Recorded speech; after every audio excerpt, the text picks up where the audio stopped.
రాహుల్ గాంధీ గారిని డిమాండ్ చేస్తూ ఉన్నా. ఎందుకంటే ఈరోజు ఎమ్మెల్యేల పార్టీ ఫిరాయింపు కానీ, ఆ పార్టీ ఫిరాయింపు మీద హైకోర్టు ఇచ్చిన తీర్పు కానీ, పిఏసీ చైర్మన్ నియామకం కానీ, ఇవన్నీ కూడా రాజ్యాంగ ఉల్లంఘనలు.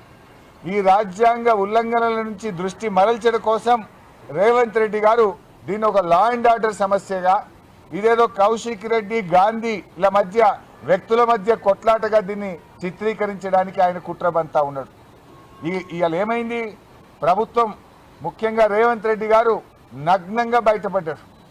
పార్టీ ఫిరాయింపుల మీద హైకోర్టు మొటికాయలు వేసింది. మీరు చేస్తారా, మళ్ళీ సూమోటో కేసు టేకప్ చేయమంటారా అని హైకోర్టు డైరెక్ట్గా అడిగింది.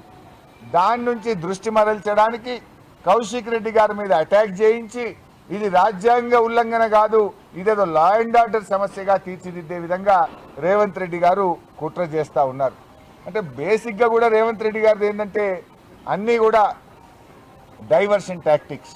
ఆయన ఎప్పుడు కూడా ఒక సమస్య నుంచి తప్పించుకోవడానికి ఒక కొత్త సమస్యను సృష్టించే ప్రయత్నం, ప్రజల దృష్టి మరల్చే ప్రయత్నం, ఇవన్నీ కూడా రేవంత్ రెడ్డి గారు మొదటి నుంచి కూడా చేస్తూ ఉంటారు.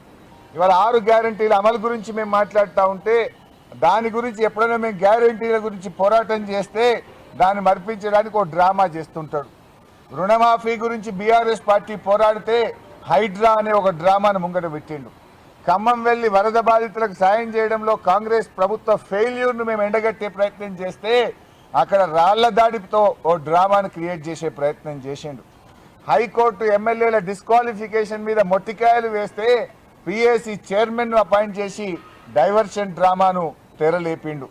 రైతు బంధు ఎందుకు ఇస్తలేవు, ఇంకెప్పుడు ఇస్తావు రైతు భరోసా అంటే కాళేశ్వరం లీక్ అయిందని దానికి ఒక డ్రామాలు పెడతా ఉంటాడు.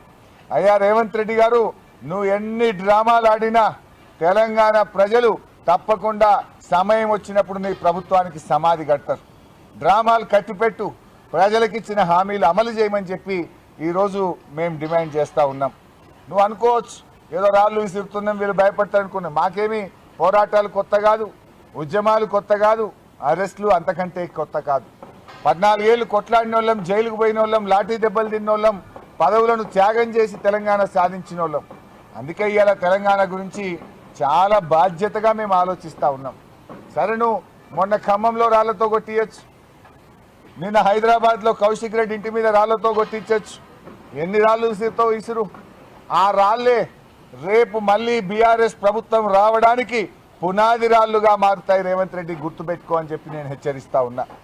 ఎందుకంటే ఈరోజు మేమేమో ఒక బాధ్యతాయుతమైన పార్టీ, పోరాడి తెలంగాణ తెచ్చిన వాళ్ళం, 14 ఏళ్ళు కష్టపడి తెలంగాణ తెచ్చిన